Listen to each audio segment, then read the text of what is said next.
naturally ratcheted up because of the shoulder pads, you think? Or did you have to do that a little bit? No, I think anytime the first day the guys put their shoulder pads on, they get a little excited, you know, and I think that's part of it.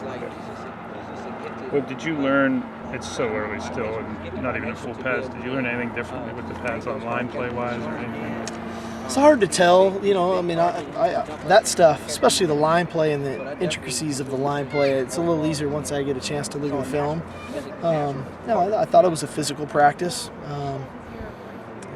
Got to assess our discipline and how we're playing. You know, there was a few flags from interior flags that we got to make sure our hands are in the right place, that we're not getting some hands to the face and our hands aren't wide and holding guys and different things. So assessing our discipline of how we play internally is something that I want to really assess looking at the film.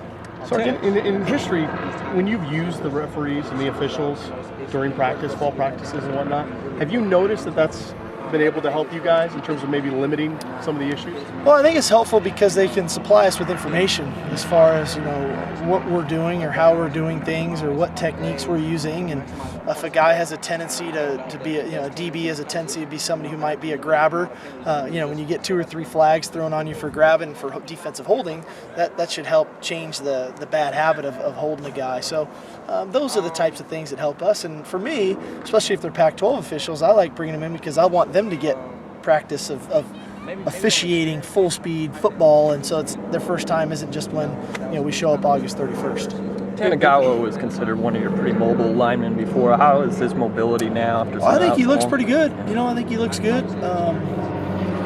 He feels great. I know that. I asked him about it today again, and he feels good. Really, all the ACL guys. I mean, Deontay, Jesse, Tanagawa, they've all moved good. I think Jamora played the most extensively of any of the practices today as well. So all signs are pointing to those guys are back to their normal, whatever their normal was prior to this. I think they're back to normal. Have you ever had like officials tell you that maybe that's too fast and like you guys need to slow it down because we can't catch up with you?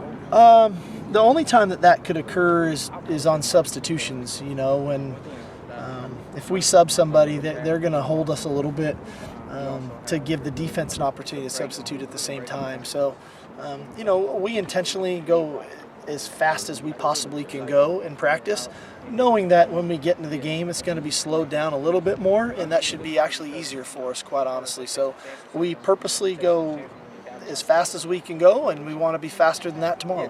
What legacy do you think Trufant left on the secondary? Does it manifest itself out here yet? Well, I think that the biggest thing Desmond left with us is work ethic and preparation. He was a tremendous worker. He really wanted to master his trade. He prepared mentally, physically, emotionally, and I think he left that blueprint for our younger players to say, hey, if you want to be good, if you want to be an all-conference performer, if you want to be a first-round draft pick, here's the blueprint. You work really hard in the off season. You study film. You work at your craft. You study your techniques. You work on your techniques. You stay after practice and work ball drills, and all of those little things add up to being a really good player. So I think he left us with that. Do you see anybody who's Trufant-esque in their preparation so far in that second? Oh, I think those guys are all preparing really well. It's day 3 of camp, but they should be. I mean, they're working hard. From first glance, it felt like the secondary had a better day today than maybe yesterday. So that was positive. Sark, with Ryan McDaniel, it was noticeable he must have dropped 20-some pounds from spring to now. Was there a specific plan in mind for him? Well, we just felt like he had some bad weight on him. Sometimes being big doesn't necessarily mean that it's all good weight. And so we really tried to shed him of his bad weight to maybe get him a little bit faster, and then build his muscle back up. So I don't think this will be his final playing weight in his career.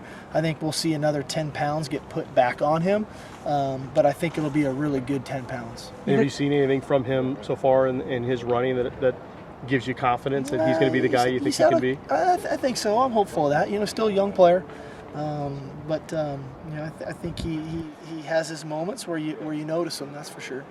Can you talk about Salem Miles? Is he kind of separated himself from that 2-3 combination with him and Lindquist? And what have you seen out of him coming into this year? I would agree with you there. I think Seiler has had 3 really good days. I mean, it's almost like the lights turned on for him. He's got a great feel for the offense. He's anticipating throws. He's throwing the ball accurately.